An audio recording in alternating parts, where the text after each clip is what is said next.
이번 영상에서는 한국과학기술단체 총연합회에서 주최한 2021 대한민국 과학기술연차대회 기조강연의 내용을 다루어 볼 것입니다. 대전환기를 맞이한 혁신국가 대한민국의 모습이라는 주제로 서울대학교 공과대학 교수 이정동 교수님께서 강연을 진행해 주셨습니다. 이정동 교수님은 대전환이라고 하는 것의 요체와 우리에게 대전환이 왜 필요한지에 대해 말씀해 주셨습니다.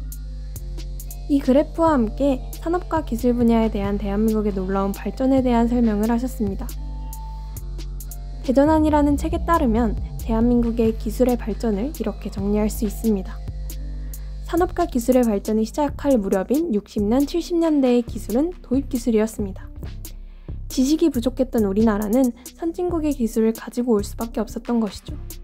하지만 근대 산업의 경험을 갖지 못한 상태에서 선진기술을 가져오는 과정도 그리 쉽지만은 않았습니다.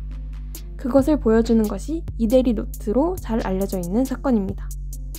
그 이후 선진기술을 이해하고 개선하는 단계인 개량기술의 단계를 넘어 2000년대에는 자체기술의 단계에 이르렀습니다. 말 그대로 선진기술과 비교 가능하거나 일정 부분은 더 뛰어난 기술을 자체적으로 만들 수 있게 된 것이죠. 이렇게 도입기술의 단계에서 자체기술의 단계까지 오면서 우리나라가 성장한 것이죠. 이정동 교수님은 이렇게 벽을 세워두시면서 우리나라가 대전환의 위기에 있다고 말씀하십니다. 우리나라의 기술이 선진기술의 수준에 이르렀고 일부는 그것을 뛰어넘었지만 그 방법에 주목할 필요가 있다는 것입니다. 뉴투 코리아, 선진기술을 벤치마킹하여 그것을 전제로 둔 후 그 수준을 뛰어넘고자 하는 상대적 사고방식, 즉 이미 선진국에서 시도한 기술이지만 우리나라에서는 새로운 기술이라는 것이죠. 이 뉴투 코리아가 지금까지의 기술 발전 방식입니다. 과거에는 우리의 기술이 선진국보다 못 미쳤기 때문에 그들의 로드맵이 보였고 그것을 따라할 수 있었지만 지금의 우리는 그들과 같은 수준으로 나아가기 때문에 따라할 것이 사라져버린 것이죠. 따라서 우리가 로드맵을 만들어 나가는 뉴 투 더 월드의 장벽이 우리가 넘어야 할 벽인 것입니다. VCR이라는 기계가 있습니다. 한때 대한민국이 전세계 시장 점유율 1위를 했던 제품이지만 사실은 일본이 선발주자였습니다. 이 VCR에 대한 개발 회의가 열렸을 때 연구진은 VCR의 부품 중 하나인 헤드의 개수를 늘려야 한다고 했죠. 그것이 일본의 로드맵이었기 때문입니다. 회의의 리더는 이런 질문을 합니다. 헤드가 없는 VCR은 어떤가? 하지만 연구진은 그게 무슨 소리인가, 이미 그려져 있는 로드맵을 따라가는 것이 더 중요하다 라고 하죠.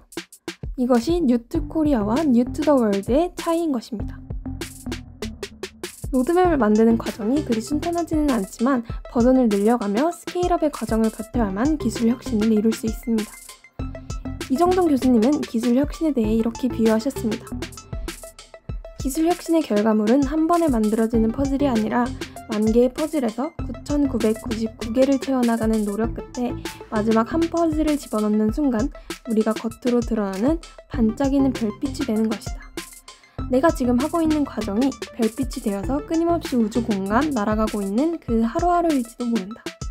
그래서 어느 순간 몇 광년을 지나서 눈에 닿는 순간 반짝이게 된다.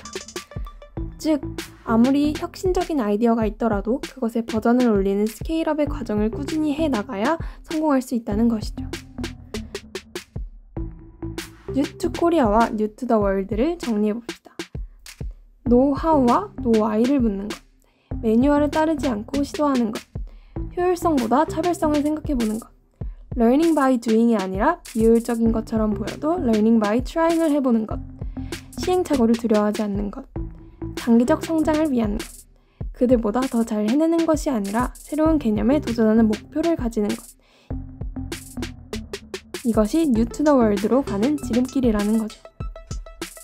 그리고 이렇게 차별적 아이디어를 제시해도 혼나지 않는 사회, 서로의 지식을 많이 공유할 수 있는 사회, 실패하더라도 그 경험이 적극적으로 재생될 수 있는 사회, 실패해도 안전한 사회를 만들기 위해서는 국가적으로도 많은 지원이 필요하다는 것이 교수님의 견해입니다.